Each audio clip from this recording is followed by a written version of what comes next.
to go. All right. Looking forward to Saturday night's upcoming game against Tennessee, 7:45 on SEC Network, and we will turn loose with Coach Stoops. Okay, thanks, Tony. It was really a lot of mixed emotions after this past week. Really encouraged with the way our team played. Really set up well for us. I appreciate the fans and ex-players, and so many people were around and excited about that game and encouraged with the way our kids played, and disappointed with the outcome. And that's what's heartbreaking. Our fans deserve it, our players deserve it, and our team has worked extremely hard to improve, and that I greatly appreciate. We need a different result, and we're going to go back to work. We have another great opportunity here this week with Tennessee, and a team that's playing very well. They had a tough loss in a big rivalry game this past week, and I'm sure they're looking to bounce back and come in here and play us. But very good football team, extremely explosive, averaging 44 points a game, number 2 in the country. Typical Tennessee offense, very hard to defend, very fast.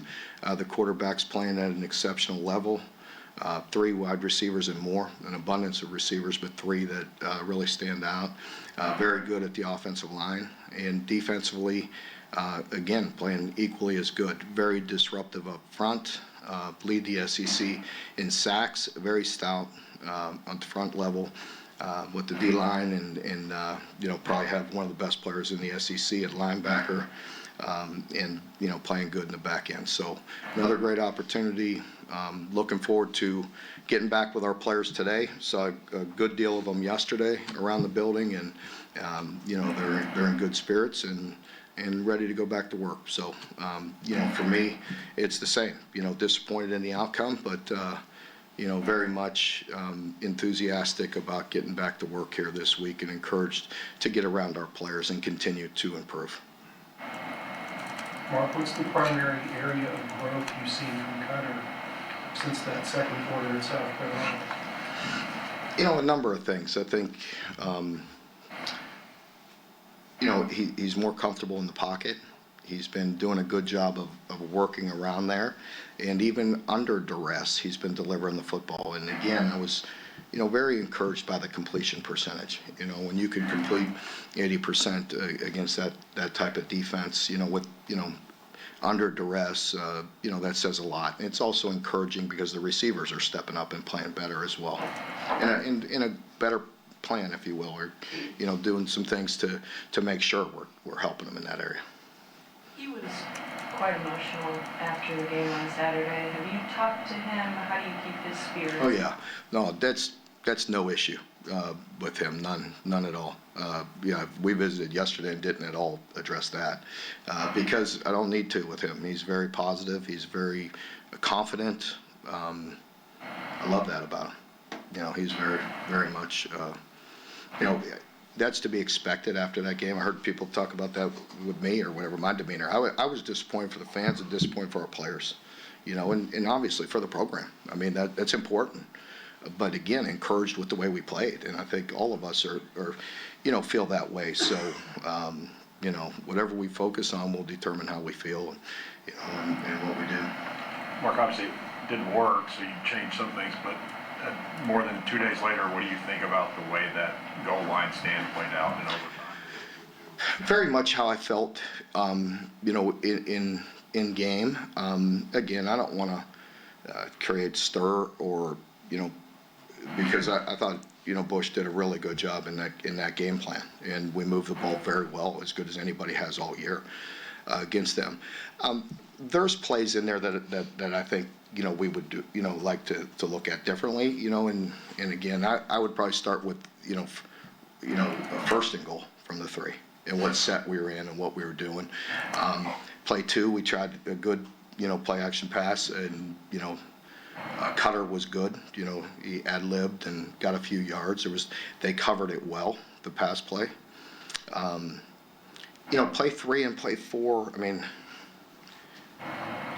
I don't have regret on that. I don't. Right or wrong, I don't. You watch it on the copy, on the coach's copy. I mean, we were inches We were literally 2 inches from that ball crossing on play 3. Inches. His head was across, the ball was probably in his chest. I'm not saying it was a bad call, but I mean, it was either in or inches. Mark, this isn't sort of a new problem, just the red zone. I mean, you're moving the ball well, but red zone's been just an area Fair. over the years. So, is there any? I know Bush mentioned like you can score from outside of the red zone, but are there ways to get more creative down there Yeah. to create mismatches? Yeah, I think that's fair. And, and again, I don't have regret on play 3 and 4. When they don't win, I mean, obviously, throw a fade or do something, yeah, there are definitely things we could do.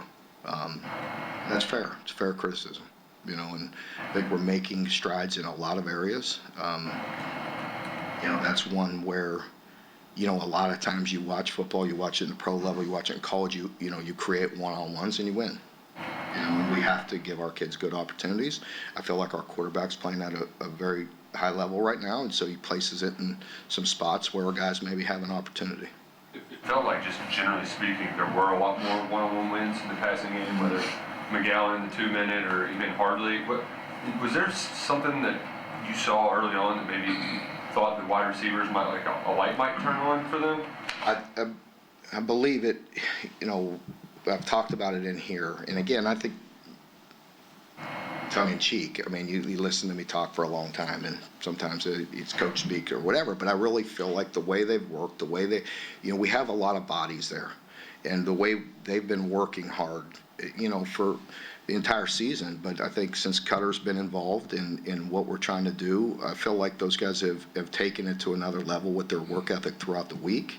And we're trying to find some continuity, trying to find some new guys. We played DJ the most he's played this year, Cam, the most he's played, and Stellato's getting back involved. And so I just feel like there's a mixture of guys, and there's some progress there. You talked about making. And I think a lot comes down to the quarterback and ball placement and what he's done, and I think Cutter's playing at a high level. You Sorry. talked about making strides. Your defense holds them to 8 first downs. You got pressure on the quarterback all night. Might have been their best performance of the year. What kind of strides did you see in your defense? Yeah, without a doubt. I mean, we've come in here before on Mondays and have to address, tackling issues and all those things. And what I always say, it's team defense. The one-on-one exposure popped its ugly head in the punt return game. They beat us in some one-on-ones. And so we play very good people. These are elite, players, and they beat us in one-on-one in the punt returns. People are going to say, what happened? What'd you do? It was a great punt. We had a guy right in front of him. We missed the tackle. And there's things we could do better. There's things we will address. We had been, really good to that point. We had given up 1 punt return all year. And so, and by the way, we played the number 1 punt return person in the country in South Carolina and held them to -5 yards. You know what I mean? So we take pride in what we do there too, and had done it very well. Wasn't good enough in this game. No excuses, wasn't good enough.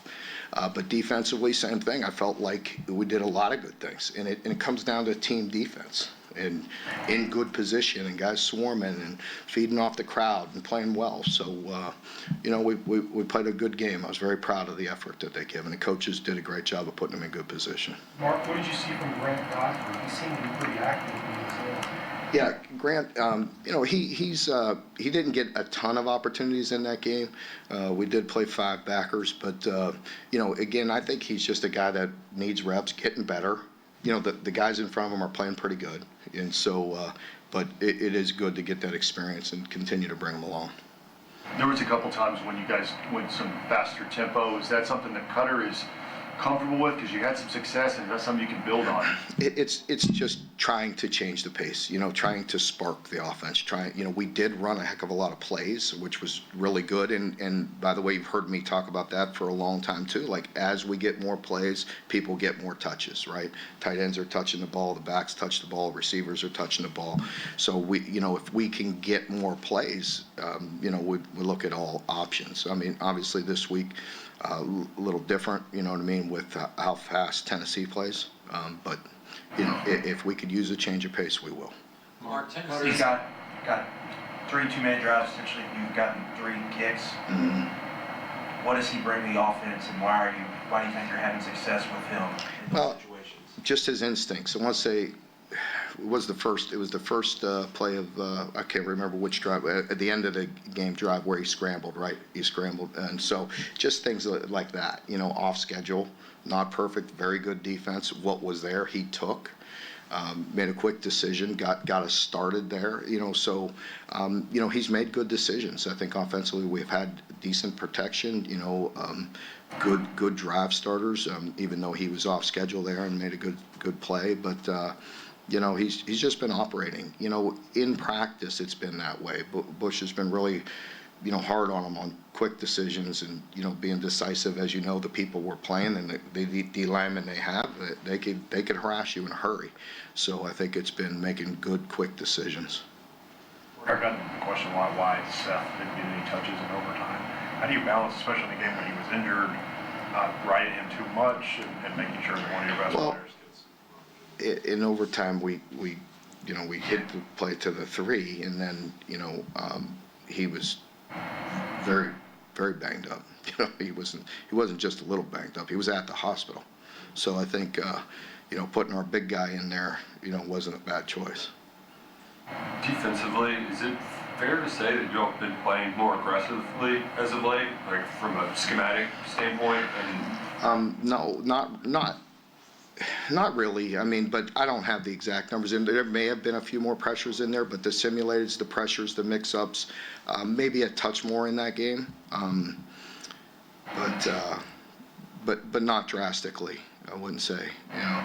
So really, the defensive line is just playing well. The defensive line played better, but the simulateds were effective. You know, so when your idea of pressure and mine may be different, but, you know, I mean, depending, that coach did a really good job. Brad did a very good job. We went, you know, straight man. We did some eyes coverage where we're bringing pressure with zone underneath. And then, you know, we've done some simulateds where it appears that you're bringing pressure and you're only, you know, you're really only bringing 4. You know, so we did bring in that game of simulated with different varieties of 4, 5, and 6. So we mixed it up pretty good, and it was effective. Is it harder to do stuff like that against a team like Tennessee? Yeah, it is. It is. You know, Tennessee's a bit more conventional with their splits this year, but still get wide at times, and they do an exceptional job with, you know, the quarterback's playing at a super high level, but the arm strength and their receivers could really put a lot of pressure on you. I mean, they win one-on-ones a lot, and they do a great job of mixing it up. I mean, you know, with Josh and his offenses, you know, we've talked about it here because we play them so much, but people that don't realize how effective they are in the run game. And this year, you know, they're rushing for 200 yards a game, throwing for 300. I believe they're actually throwing it better than they have in some time, and that's saying a lot because they generally throw it very well. But this year, I feel like they're even taking it to another level with their pass game. Mark, what was your assessment of Ryan Nichols? Yeah. And is there any update on Waller? Yeah, Ryan played a very good game. Really one of his best games against, you know, elite competition. And, you know, he's getting more confident and just played a very good game. We needed him to, and, you know, was much better on the perimeter and all those things we've been talking about in here. So very proud of the effort of Ryan, and he's a great young man, great leader, plays with a lot of confidence. He really cares about his team. So he's terrific. Can't say enough good things about him. DJ is very disappointed. You know, he has worked his tail. I mean, he is a guy that I have to hold back all the way back before the bye.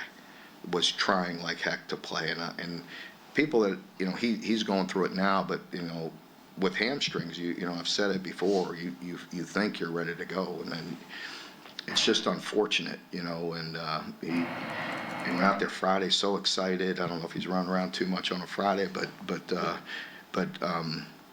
just, you know, we did an MRI, and there's definitely a spot, you know, it's a setback, you know.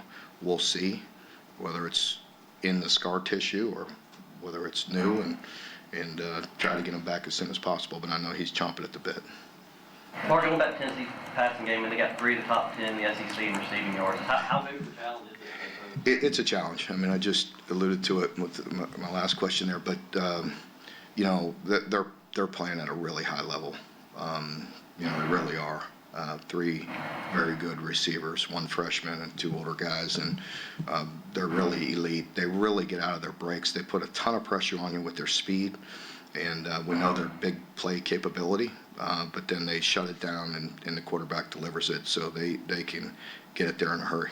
Mark, their defense runs that 4-2 a lot. How different is that from Texas, and what different difficulties does that pose for your offense? Well, I wouldn't say schematically. I mean, they're good, they're sound, but they play really hard. They play really good. You know, it starts with their guys up front being very disruptive. You know, on both sides of the line of scrimmage, you know, they're really playing at a high level. They're elite. They're very good players on their O-line and their D-line. And so, you know, and then they're aggressive. You know, when they score a lot of points like that, they're aggressive, and they do a good job with takeaways as well. So they're playing good. Coach, you mentioned that Seth was pretty banged up during overtime, so you opted not to put him in.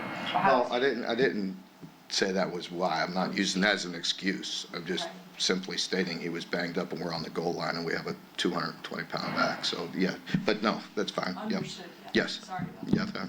Yeah. What is his status right now? How is he looking? Is it deal? And I'm addressing that for other people, not for you, because I knew the intention of your question.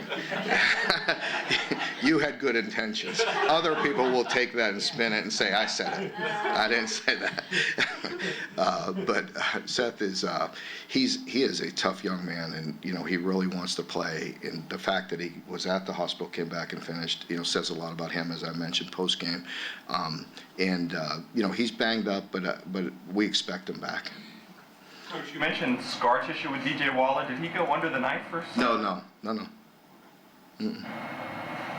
What can you feel about your offensive line depth? We talked about that a lot going into the year, but those main five guys basically played every snap. We have been fortunate, yeah. We've been fortunate with that, but we are working hard. You know, practice has been really good, and we're continuing to develop all those guys. And so we do feel like we have some guys that are ready to go in and step up, and we'll see when that opportunity comes. Mark, even if all the running backs are healthy, is Jason Patterson earning more opportunities? He is doing a good job. You know, very happy for Jason. I think he's just been, it just shows, I mean, just, you know, steady progress, just working hard every day. He kind of just puts his head down and goes to work every day, and it's paying off for him. Cutter spread the ball out quite a bit. I know you were talking about Joey Bush. Plays. You know, I mean, clearly that's an advantage for you guys. You feel like the receivers feed off each other, the running backs catch the ball a lot, the tight ends. Well, again, and you know, it has to do with us, you know, performing at a better level, right? It'd be more first downs, you get more plays, more touches. And so I think, yes, Cutter's doing a very good job. I think Bush, you know, we move the ball very efficiently. I mean, obviously we need to be better in the red zone and in the, you know, the short yards on the first possession and in, you know, on the goal line. But we are moving the ball much better and getting more plays. Therefore, there's going to be people getting more touches. You played beat the clock at the end of the half and at the end of regulation. Of course, you missed the first field goal, but I mean, you had to feel good about how you all executed in the closing seconds both times. Yeah, very, very much so. We've been efficient in the 2-minute drill, and so you know, I think you know, Cutter's doing a very good job, as I mentioned earlier. I think he's just had a good feel for it. You know, making quick decisions. Guys making some plays. I think Seth, you know, was dynamic with a check down, you know, getting us started. So a variety of things. Very good. I have one more. Mm-hmm. The play that got you all to the goal line, the passing run, you might have touched on this with Kendrick. Had you run that play, or was that in your hip pocket all night long? No, we hadn't run it that way, you know, that exact way all night. But, you know, we have a variety of ways to get Kendrick the ball. Yeah. Particular play of the blocking scheme, you know. Depends exactly who's there as well, but we want to get it started. And we had two big guys there get it started there. And depends how quickly the next threat shows up.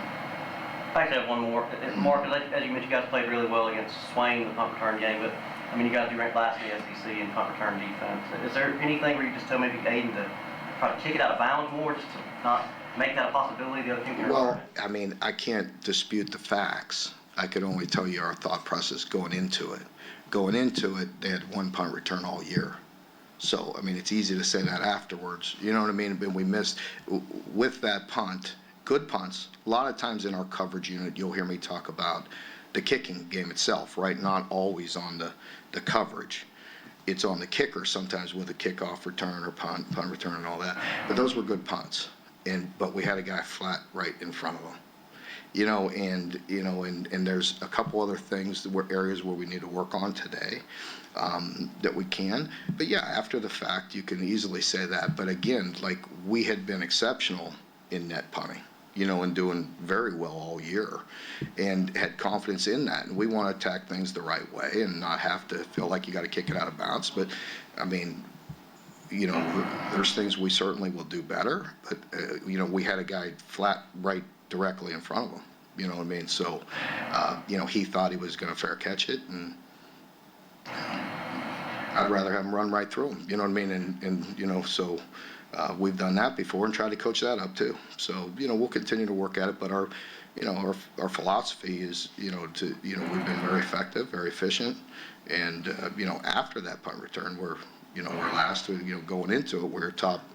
I want to say prior to that, as I mentioned, I think we gave 25 punt return yards all year.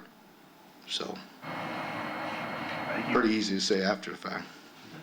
I think you had Stellato out for the last year of punt returns on Saturday. Pardon me? I think Troy's Yeah. out for the last year.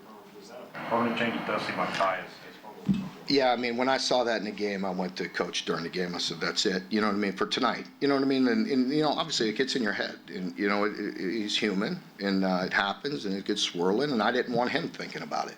He has a lot of stress on him playing defense as well. And, we have other guys. So I thought, for the night, it was the smart thing to do.